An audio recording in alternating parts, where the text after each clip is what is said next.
सत श्री अकाल जी सारिਆਂ ਨੂੰ। मैं अमनदीप कौर गुरुग्राम कॉलेज तो हाजिर हाँ जी तुहाडी अज दी ऑनलाइन क्लास दे विच। अज असीं इत्थे BA फस्ट ईयर दी ऑनलाइन क्लास जिहड़ी आ ओह लैण जा रहे हैं। BA फस्ट ईयर दी ऑनलाइन क्लास दे विच जिहड़ी कि तुहानूं पता ही है कि 3-4 दिनों तो असीं लगा रहे हैं। ਉਹਦੇ ਵਿੱਚ ਸਭ ਤੋਂ ਪਹਿਲਾਂ ਅਸੀਂ ਛੋਟੀ ਜਿਹੀ ਝਾਤ ਮਾਰੀ ਸੀ ਜੀ ਤੁਹਾਡੇ ਸਿਲੇਬਸ ਦੇ ਉੱਤੇ। ਉਸ ਤੋਂ ਬਾਅਦ ਸਿਲੇਬਸ ਤੋਂ ਬਾਅਦ ਅਸੀਂ ਤੁਹਾਡੀ ਜਿਹੜੀ ਹੈਗੀ ਆ ਅਗਲੀ ਕਲਾਸ ਦੇ ਵਿੱਚ ਸ਼ਬਦ ਸਵੇਰਾ ਜਿਹੜੀ ਬੁੱਕ ਆ ਉਸ ਦੀ ਸ਼ੁਰੂਆਤ ਕੀਤੀ ਹੋਈ ਆ। ਸ਼ਬਦ ਸਵੇਰਾ ਬੁੱਕ ਜਿਹੜੀ ਕਿ ਤੁਹਾਡਾ ਇੱਕ ਕਾਵਿ ਸੰਗ੍ਰਹਿ ਹੈ ਜਿਹਦੇ ਕਿ ਸੰਪਾਦਕ ਜਿਹੜੇ ਹੈਗੇ ਆ ਡਾਕਟਰ ਹਰਭਜਨ ਸਿੰਘ ਜੀ ਹਨ। ਤੇ ਇਸ ਬੁੱਕ ਦੇ ਵਿੱਚ ਅਸੀਂ ਜਿਹੜਾ ਸਭ ਤੋਂ ਪਹਿਲੇ ਕਵੀ ਸਾਡੇ शेख फरीद जी ਨੂੰ ਸ਼ੁਰੂ ਕੀਤਾ ਹੋਇਆ ਹੈ ਜੀ। शेख फरीद जी जिन्होंने कि सूफी कावधारा के मोटी कवि जिहड़ा है वो मन्निया जाता है। इन्हां दे जीवन बारे असीं जिहड़ी जानकारी है वो पहले साडी क्लास दे विच जिहड़ी आ हासिल कर चुके हैं। कल जिहड़ी साडी क्लास सी उहदे विच असीं शेख फरीद जी दा शब्द जिहड़ा वो कीता सी जिस आसन हम बैठे। ते उहदे विच उन्होंने दस्सिया सी कि जिहड़ी जगह ते अज असीं बैठे होए हाँ उस जगह ते साडे तो पहला बहुत लोग बैठ के चले गए हैं। भाव के संसार नाशवान है। हर एक मनुख ने अपनी जिहड़ी हैगी आ इस संसार तो अपनी जिहड़ी ड्यूटी है उसनूं पूरा करके चले जाना है। सो मनुख तेनू समा रहिंदे होए ही परमात्मा की भगती कर लैनी चाहिए है, क्योंकि मानस जन्म दुर्लभ है होत न बारंबार। क्योंकि जिहड़ा तेरा जीवन है ये तेनू बार बार नहीं मिलना। हुण परमात्मा ने तेनू मौका बख्शिया है तो सो तू जिहड़ा है परमात्मा की भगती कर लै तां जो तेरा इस संसार तो जिहड़ा आ जाना सौखा हो जावे। जिहड़ी जगह ते अज तू बैठा है उस जगह ते बहुत लोग आन के बैठ के जा चुके हैं। ते उन्हां दा अगला जिहड़ा शब्द आ जिहड़ा असीं तुहाडी अज दी क्लास विच लैके आए हैं जी, बेड़ा बंद ना सकियो। ये जिहड़ा शब्द आ इहदे विच जिहड़े बाबा फरीद जी दे रचना है ते बाबा फरीद जी ने शेख फरीद जी ने जिहड़ा इस शब्द दे विच समय नूं सार्थक करन दी जिहड़ी गल कीती है कि जिहड़ा इस शब्द है जी साडा सूही राग दे विच अंकित आ।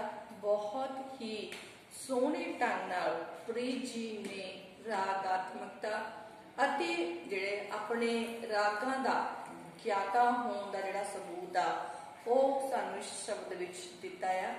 इस शब्द दे विच जिहड़ा फरीद जी आ मनुख नूं कहंदे आ कि तेनू जिहड़ा समा रहिंदे होए ही परमात्मा की जिहड़ी भगती आ वो कर लैनी चाहिदी है। क्यों? क्योंकि जिहड़ा ये संसार आ एक कुसंबड़े दे फुल दे समान है।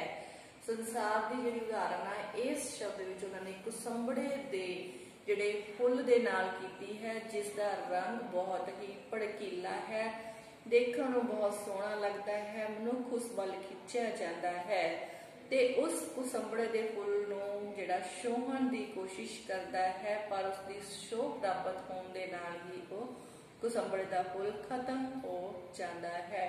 भाव कि ये जिहड़ा संसार आ ये माया रूपी कुसंबड़े दे फुल वर्गा है।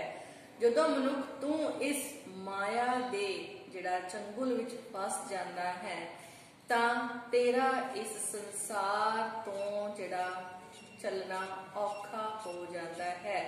तू उस माया दे पीछे लग जाता है। संसारिक कम्मां काजां दे विच तू जिहड़ा है व्यस्त हो जाना है ते तेनू जिहड़ा असली काम करन लई परमात्मा ने इस धरती ते भेजिया सी ओह तू भुल जाना है। तू परमात्मा दा नाम लेना, उसका सिमरन करना, उसनूं याद करना ही भुल जाता है, जबकि असलीयत विच असल काम तेरा उसकी भगती करना है। सो तू इस माया दे मगर लग्या होया उस परमात्मा दे नाम नूं याद नहीं करदा ते फिर तेरी जिहड़ी हालत आ वो कमजोर हो जाती है ते तू एक कमजोर आत्मिक अवस्था वाली स्त्री दे समान बन जाना है।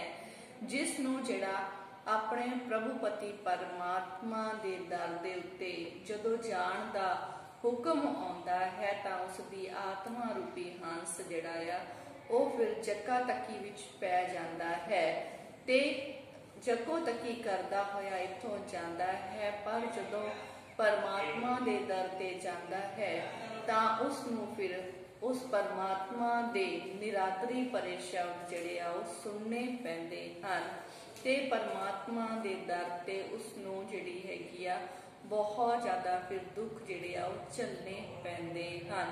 क्यों झलने पैंदे हन? क्यों निरादरी जिहड़ी हुंदी आ क्योंकि उसने समा रहिंदे होए जवानी दी उमर सी जदों उस टाइम भगती करन दा समा सी तां उसने भगती नहीं कीती ते बुढ़ेपे विच जाके भगती हो नहीं पाई ते जदों समा खुंज गया तां मनुख जिहड़ा है उसनूं अखीर ते फिर पछताउणा ही पैंदा है।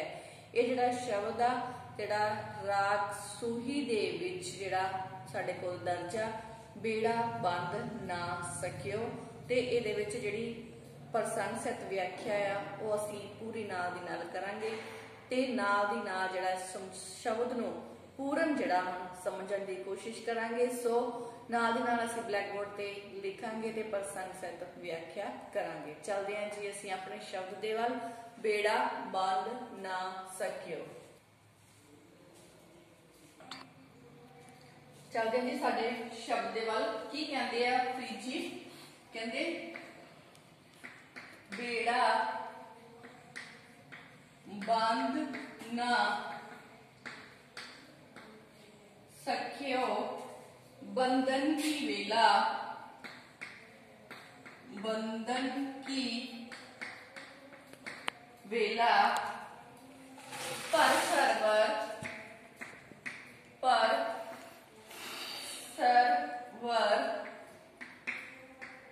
जब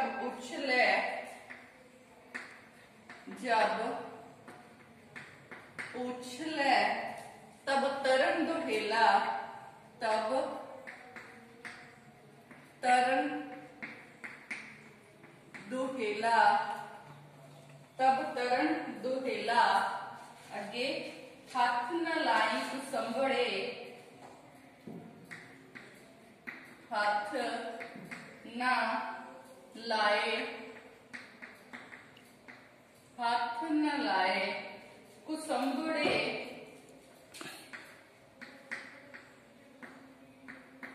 कुसंबड़े जल जाए सी जल जासी तोला जल जासी तोला रहाओ एक अपनी अप एक अपनी पतली पतली सह केरे बेला केरे सह केरे बेला दुदन थणी ना आवई दुदन थणी ना आवई फिर होए ना मेला कह फरीद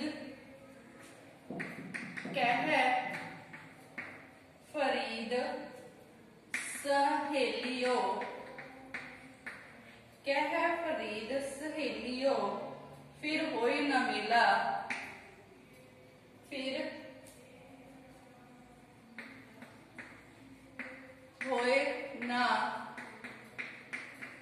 मेला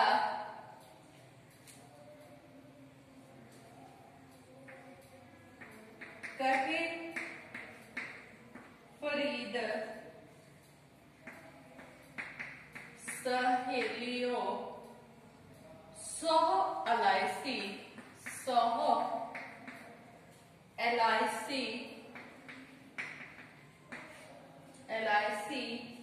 हंस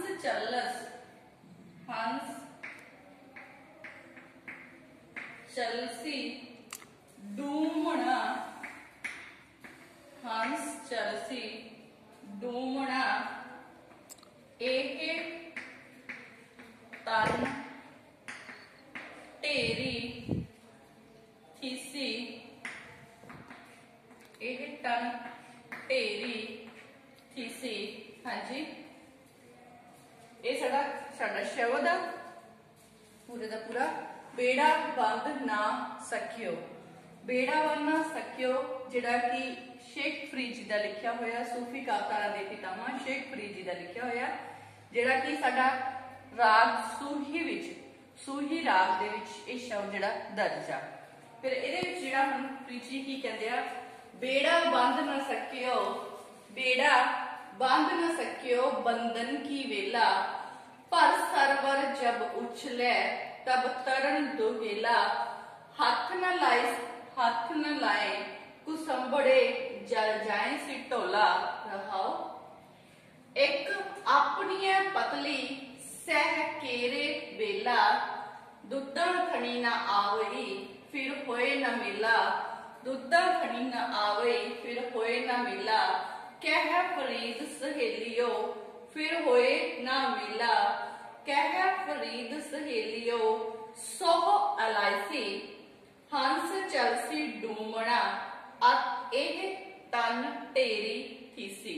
हाँ जी, फिर इहदे विच जिहड़ा मैं पहले ही दस्सिया कि फरीद जी ने जिहड़ी हैगी आ नाशवानता की जिहड़ी गल कीती आ कि जिहड़ा मनुख तेरा जिहड़ा जीवन है वो नाशवान है, तैं जिहड़ा आखिर नूं इस संसार नूं छड्ड के चले जाना है।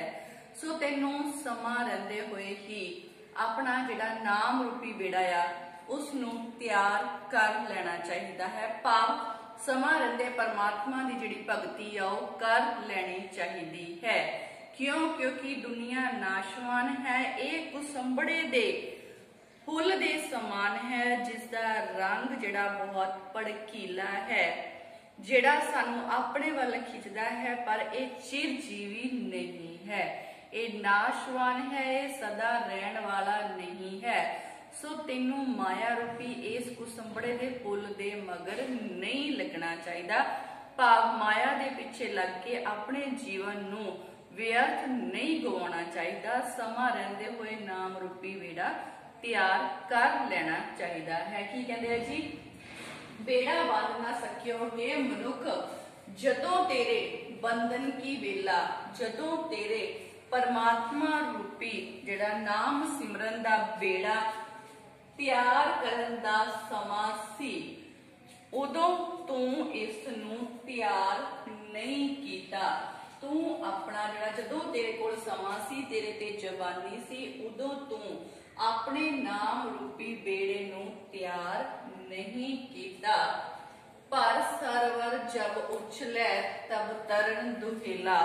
हुण जो के तेरे जिहड़ा है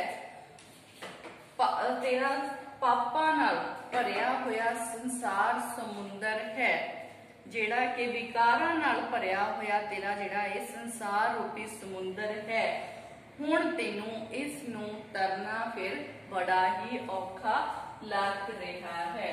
हुण जदों तेरे कोल समा सी तू नाम रूपी बेड़ा तैयार नहीं कीता, ते हुण जदों तेरे इस संसार तो जाण दा समा आ गया है, तां जिहड़ा ये संसार है वो विकारां दे नाल तेरा संसार समुंदर तो जाण दा समा आ गया है, पर इस संसार समुंदर हुण विकारां दे नाल जिहड़ा भरिया पिया है, ते तेरे लई इस नूं विकारां नाल भरिया होण करके उछाला मार रहा है, बहुत उछल रहा है, ते इस विकारां रूपी समुंदर दे उछाल मारन दे कारण तेनू इस नूं तरना बहुत ज्यादा मुश्किल हो रहा है। हुण तू इस नूं तर नहीं सकता, तेरा इस नूं तरना बहुत ही ज्यादा मुश्किल हो गया है। सो कहते हथ न लाए कुसंबड़े जग जाए सी ढोला।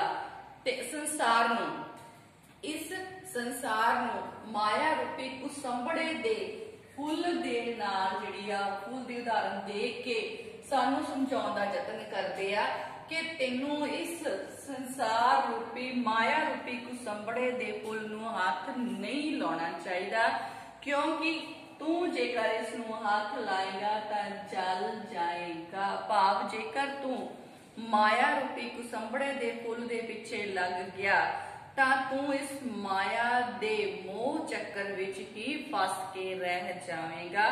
तू इस माया दे मगर लग के अपने जीवन दे असली मकसद नूं भुल जावेगा। माया मगर लग के तू जिहड़ा है गलत कम्मां दे विच पै सकदा है ते तेरा जिहड़ा नाम सिमरन करन दा समां आ ओह तेरे हथों निकल जावेगा। सो तेनू इस संसार रूपी जिहड़ी माया है उसनूं कुसंबड़े दे फुल दे नाल उसदी उदाहरण जोड़दे होए कहंदे कि तेनू इस कुसंबड़े रूपी माया दे फुल नूं हाथ नहीं लाउणा चाहिदा, इस दे पिछे नहीं लगना चाहिदा। क्यों? क्योंकि जेकर तू इसदे मगर लग गया तां तेरा संसार जिहड़ा संसार समुंदर नूं तरन वाला बेड़ा बनाउण दा समां है, भगती करन दा समां है, वो तेरे हथों निकल जाएगा। ते फिर इस संसार समुंदर नूं तरना बहुत मुश्किल हो जाएगा। क्यों? क्योंकि जिहड़ा ये संसार रूपी समुंदर है ये पापां दी मैल विकारां दी मैल नाल भर जाएगा ते इस भर के उछलन लग जाएगा ते इस समय इसनूं फिर तरना बहुत औखा हो जाएगा। क्यों? क्योंकि तेरे कोल नाम रूपी बेड़ा नहीं होवेगा। सो फिर अगे कहंदे एक अपनी पतली सह केरे बेला। फिर इत्थे जिहड़ा हैगा इहनूं अर्थ करदे होए कहंदे आ कि एक तां मैं जिहड़ा जीव आत्मा आ उसनूं कमजोर जिहड़ी हैगी आ हालत वाली इस्त्री दे नाल ओहदी जिहड़ी उदाहरण मतलब जोड़दे आ कि नाम रूपी बेड़ा ना तैयार करने दे कारण, परमात्मा दा नाम ना लैण दे कारण एक तां मैं आप ही कमजोर आत्मिक हालत वाली औरत हाँ, इस्त्री हाँ। कहंदे मैं समा रहिंदे होए नाम रूपी बेड़ा तैयार नहीं कीता ते इस करके मेरी आत्मिक हालत जिहड़ी बहुत कमजोर हो चुकी है। कहंदे एक तां मैं जिहड़ी कमजोर आत्मिक हालत वाली औरत हाँ ते फिर इस कमजोर आत्मिक अवस्था दे कारण नाम रूपी बेड़ा ना तैयार कर सकन दे कारण, परमात्मा दी भगती ना करन दे कारण ही मेरा जिहड़ा है मेरे परमात्मा दे नाल मेल नहीं हो पा रहा। मैनू मेरे परमात्मा दे घर तो नरादरी दे शब्द मिल रहे हैं, मेरा उस दे नाल मेल नहीं हो रहा। जेकर परमात्मा दे कारण जिहड़ा है जीव और जीव इस्त्री है जिहड़ी उसका मेल नहीं हो रहा। कमजोर आत्मिक अवस्था वाली जिहड़ी औरत आ इस्त्री वो कह रही है कि मेरा जिहड़ा परमात्मा दे नाल मेल नहीं हो रहा, उस दे नाल मेल ना होने दे कारण मेरी जिहड़ी है दुद्धा थणा विच दुध लैके आउण वाली अवस्था आ वो नहीं हो पा रही। क्यों? क्योंकि मेरा मेरे रब दे नाल मेल नहीं हो रहा। फिर होए ना मिला कि मेरा जिहड़ा मेरे परमात्मा दे नाल प्रभुपति परमात्मा दे नाल मेल ना होने दे कारण कहंदे जिहड़ी मेरी हालत आ वो बहुत ज्यादा कमजोर बन चुकी है। फिर अगे कहंदे आ कह फरीद सहेलियो फिर होए ना मिला। इस तरह नाम रूपी बेड़ा ना तैयार करने दे कारण मेरा जिहड़ा मेल आ वो मेरे परमात्मा दे नाल नहीं हो रहा। अगली लाइन स्पष्ट की कहंदे जी, कहंदे कह फरीद सहेलियो सोह अलायसी हंस चलस डूमना ए तन ढेरी थीसी। फिर कहंदे आ कि परमात्मा दे नाल मेल ना होने कारण जिहड़ी कमजोर आत्मिक अवस्था वाली इस्त्री आ उसदी जिहड़ी हालत आ वो जिहड़ी हैगी आ वडभागी नहीं बन पा रही। ते फिर कहंदे इस तरह की हालत दे विच जदों कहंदे मैनू परमात्मा दा इस संसार तो जाण दा सद्दा आवेगा। फिर कहंदे कि सोह अलाइसी मतलब जिहड़ा हैगा जी परमात्मा दा बुलावा। सोह मतलब परमात्मा, अलाइसी मतलब बुलावेगा। कहंदे जदों फरीद जी कहंदे आ कि इस तरह हे सहेलियो, हे आत्म जिहड़ियां कमजोर आत्मिक अवस्था वाली औरत वा ओहदी गल कर रहे, कहंदे आ कि जदों मेरा इस संसार तो जाण दा जिहड़ा समा आ जावेगा, जदों परमात्मा दा मैनू इस संसार तो जाण दा समा आ जावेगा, तां फिर कहंदे मेरी आत्मा जिहड़ा रूपी हंस है, मेरा आत्मा रूपी हंस जिहड़ा है ओह जिहड़ा इस संसार तो तुरन दे लई जिहड़ा जको तकी दे विच पै जावेगा, दो चित्ती दे विच जिहड़ा आ फस जावेगा ते जिहड़ा अखीर ते ए तन जिहड़ा है वो मिट्टी दी ढेरी हो जावेगा। कि जेकर मैं समा रहिंदे भगती ना कीती ते जदों मनुख तैनू इस संसार तो जाना पवेगा, तेरे परमात्मा दा सद्दा तैनू आ जावेगा, ये संसार छड्डना पवेगा ते फिर तेरा जिहड़ा आत्मा रूपी हंस है वो दो चित्ती दे विच फस जावेगा, जको तकी दे विच फस जावेगा ते तेरा जिहड़ा तन है वो मिट्टी दी ढेरी होके रह जावेगा। सो ये जिहड़ा शब्द है जी साडा बेड़ा बंद ना सकियो, जिहदे विच जिहड़े बाबा फरीद जी ने, शेख फरीद जी ने सिर्फ मनुख नू समा रहिंदे होए नाम रूपी बेड़ा तैयार करन दी जिहड़ी गल कीती है कि तैनू तेरी जवानी दे समय विच ही परमात्मा दे नाम दा सिमरन कर लेना चाहिदा है। क्यों? क्योंकि जेकर तू ये बेड़ा तैयार ना कर सकिया ते जदों तैनू इस संसार तो जाण दा सद्दा मिल गया तां तेरा जिहड़ा आत्मा रूपी हंस है ओह दो चित्ती दे विच फस जावेगा ते अखीर ते तैनू तेरे परमात्मा दे घर तो नरादरी दे जिहड़े बोल आओ सहणे पैणगे ते ये जिहड़ा तन है वो मिट्टी दी ढेरी हो जावेगा। सो ये जिहड़ा शब्द सी जी बेड़ा बंद ना सकियो, ते जिहड़ा अगला शब्द है वो असीं तुहाडी अगली क्लास दे विच लैके आवांगे। तद तक घरां विच रहो, सुरक्षित रहो, पढ़दे रहो, क्लास जरूर अटेंड करिया करो। धन्नवाद।